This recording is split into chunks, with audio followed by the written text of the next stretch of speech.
अब हम चलते हैं बद्रीनाथ धाम की यात्रा करने के लिए। बद्रीनाथ उत्तराखंड के चमोली जिले में अलकनंदा नदी के तट पर स्थित है। इस मंदिर में विष्णु भगवान के बद्री नारायण रूप की पूजा होती है। हिंदू धर्म के अनुसार इस धाम की यात्रा के बिना सभी धामों की यात्रा अधूरी मानी जाती है। पौराणिक कथा अनुसार दंबोदर नाम के राक्षस ने सूर्यदेव की घोर तपस्या कर सहस्त्र कवच का वरदान प्राप्त किया। यह कवच वही तोड़ सकता था जिसने 10,000 वर्षों तक घोर तपस्या की हो, और यह वरदान पाकर वह उत्पात मचाने लगे। सभी देवगण भगवान विष्णु के पास गए।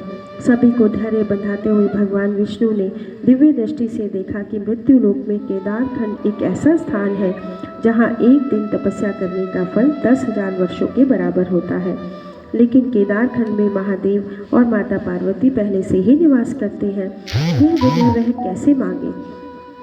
तब वह एक बालक का रूप बनाकर जोर से रोने लगे। यह लीला महादेव तो जानते थे, परंतु माता पार्वती वात्सल्य की मूर्ति है, उनसे यह रुदन देखा न गया और बालक को उठा लाई। वह गोद में आते ही चुप हो गया। माता ने भगवान शिव से कहा कि अब हम इसे अपने पास ही रखेंगे, और माता महादेव के साथ स्नान ध्यान करने चली गई। वापस आई तो देखा बालक चतुर्भुज रूप में नारायण का रूप धारण करके बैठा है, और सारी लीला वह जान गई।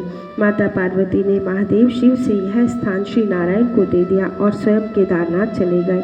यह स्थान आदि केदारेश्वर के नाम से जाना जाने लगा, जहाँ पर आज भी नारायण के बाल रूप के पद चिन्ह हैं। फिर नारायण ध्यान चिंतन में लीन हो गए। माता लक्ष्मी प्रभु को देख व्याकुल हो गई और केदारखंड में आकर उन्होंने बद्री अर्थात बेर का पेड़ रूप में नारायण की धूप, बारिश और बर्फ से रक्षा करने लगे, जिससे उनके ध्यान में विघ्न न पड़े। जब नारायण का चिंतन पूर्ण हुआ तो माता लक्ष्मी की सेवा से वे अत्यंत प्रसन्न हुए और माता को वरदान दिया कि यह स्थान बद्री नारायण के नाम से विख्यात होगा। उसके बाद श्री नारायण ने धर्म व उनकी पत्नी रुचि, जो भगवान के अनन्य भक्त थे, नर और नारायण के रूप में पुत्र रूप में उनके यहाँ अवतार लिया और अलकनंदा के दाई और बाई और तपस्या करने लगे। जिस पर्वत पर नर ने तपस्या की वह नर पर्वत, और जहाँ नारायण ने तप किया वह नारायण पर्वत कहलाया।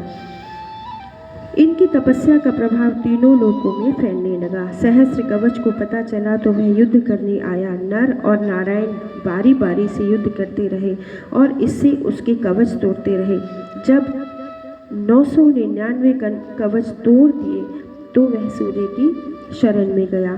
सूर्य की विनती करने पर नारायण ने उसे छोड़ दिया और कहा, द्वापर युग में जब नर अर्जुन के रूप में होगा और कृष्ण रूप में मैं अवतार लूँगा, तब आपको अपने पुत्र रूप में कुंती के पुत्र के रूप में इसको भेजना होगा और अर्जुन के हाथों इसकी यह मृत्यु को प्राप्त होगा। इसके बाद भगवान नारायण ने देवताओं से कहा कि नारद कुंड के नीचे मेरी मूर्ति निकालो, जिससे यह और उस मूर्ति की स्थापना करो, क्योंकि कलयुग का आरंभ हो रहा है और मैं साक्षात रूप में यहाँ नहीं रह सकता। अब इसी मूर्ति की सब पूजा करेंगे। इसका दर्शन जो भी करेगा, जो भक्त इस मूर्ति का दर्शन करेगा, उसे मेरे साक्षात रूप के दर्शन का फल प्राप्त होगा। इस तरह से बद्री नारायण की यह कथा प्रचलित है।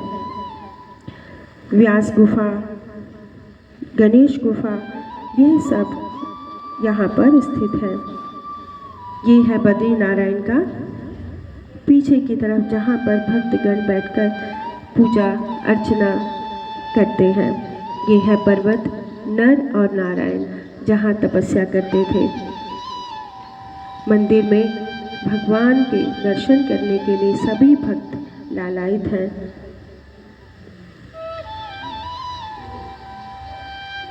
ये है नारद कुंड। ये चंदन घिस रहे हैं जो भगवान को अर्पित किया जाता है। भगवान तपस्या करते हुए कहा जाता है उनके शरीर का जो ताप है वो बढ़ जाता है, इसलिए चंदन अर्पित किया जाता है। यह माना गांव है। यह माना गांव भारत और तिब्बत से 26 किलोमीटर दूर माना जाता है। यहाँ पर भेड़ों के खाल से अन्य पदार्थों को बनाया जाता है जो बाजारों में वितरित करते हैं। ये भारत का अंतिम गांव है जहाँ कहते हैं कि पांडवों ने स्वर्गारोहण यहीं से किया था। इस गांव की विशेषता बहुत ही स्वच्छ है। 2019 में इस गांव को इस स्वच्छता के कारण ये पुरस्कृत किया गया था। ये है गणेश गुफा। वहाँ से उतरते हुए हम गणेश गुफा की तरफ आए हैं।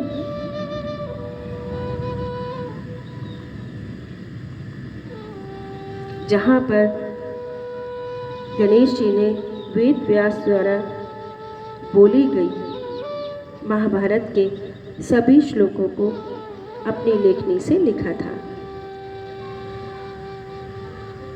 व्यास गुफा को अगर हम देखें तो उस गुफा की जो चट्टानें हैं वो बिल्कुल इसी तरह से लगती हैं जैसे पुस्तक के पन्ने होते हैं। बहुत ही सुंदर। सभी भक्तों को बद्रीनाथ का दर्शन जरूर करना चाहिए। उत्तराखंड की सरकार ने इस गांव को पर्यटन स्थल घोषित किया हुआ है।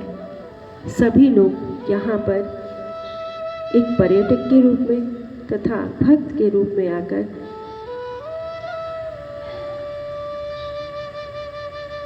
ये देखिए, ये है व्यास गुफा से उतरते हुए। व्यास गुफा की चट्टानें देखिए किस तरह से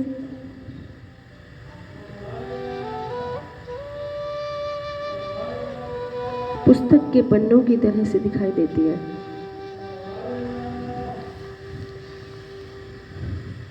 ये अंदर व्यास गुफा के अंदर का दृश्य है। ये नारायण बद्रीनाथ के भवन का दृश्य है। सभी भक्तगण कतारों में खड़े हैं और भगवान के दर्शन करने की लालसा से मन ही मन